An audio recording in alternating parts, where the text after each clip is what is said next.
वरहमतुल्लाहि वबरकातुहू। नहमदुहु व नसल्ली अला रसूलिहिल करीम, अम्मा बाद। मुअज़्ज़ज़ सामिईन कराम, आज 26 जनवरी यौम जमहूरियत का दिन है और इस वक्त हमारे मुल्क के जो हालात है वो नाकाबिले बयां है और वो सिर्फ एक काले कानून की वजह से है। और वो काला कानून क्या है जिसकी वजह से पूरे मुल्क में एहतजाज, मज़ाहिरे और प्रदर्शन हो रहे हैं। मैं आज के इस प्रोग्राम में इसी काले कानून पर कुछ लफ्ज़ करने की जरूरत करूंगी कि उस काले कानून की वजह से हमारे मुल्क की सालमियत को कैसे खतरा है और उसकी हकीकत क्या है। मुअज़्ज़ज़ सामिईन, वो काला कानून क्या है? वो है एनआरसी।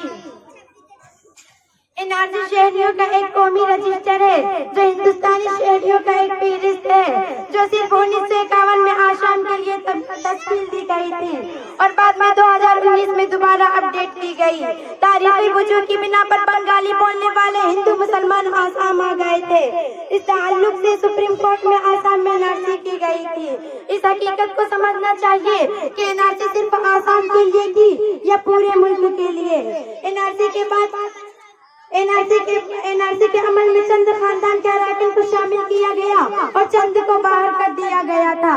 एनआरसी के अमल में 100 से ज्यादा अफराद हलाक हुए हैं और उस दौरान बहुत से लोगों ने खुदकुशी की है और हजारों अफराद ज़हनी तनाव के शिकार हो रहे हैं। आसाम में एनआरसी के बाद लगभग 19 लाख अफराद एनआरसी से बाहर पाए गए थे। इस वजह से अब वो हिंदुस्तान में गैर कानूनी तारीकीने वतन समझे जाते हैं। खुद को हिंदुस्तानी साबित करने के लिए अब उन्हें बैनुल-अक़वामी ट्रिब्यूनल के पास जाने को कहा गया है। मेरे मोहतरम बुजुर्गों और दोस्तों, इसी तरह सीएए क्या है? शहरियत तरमीमी एक्ट यानी सीए एक ऐसा एक्ट है जो तीन पड़ोसी के ममालिक यानी पाकिस्तान, अफगानिस्तान और बांग्लादेश से ताल्लुक रखने वाले हिंदू, बुद्धिस्ट, जैन, ईसाई और पारसी को एनआरसी से खारिज होने के इम्कानात पर काबू पाने के लिए एनआरसी सीए कानून लाई है। एनआरसी में सीए के बाद सीए हिंदुस्तान के बुनियादी तस्वुर के खिलाफ है जिसकी बुनियाद किसी मजहब की नहीं बल्कि सेकुलरिज्म की बुनियाद पर रखी गई थी। सीए हमारे आइन के खिलाफ है और आइन के आर्टिकल 14, 15, 21 के खिलाफ वर्जी है और सेकुलरिज्म की बुनियादी उसूल के खिलाफ है। जब हिंदुस्तान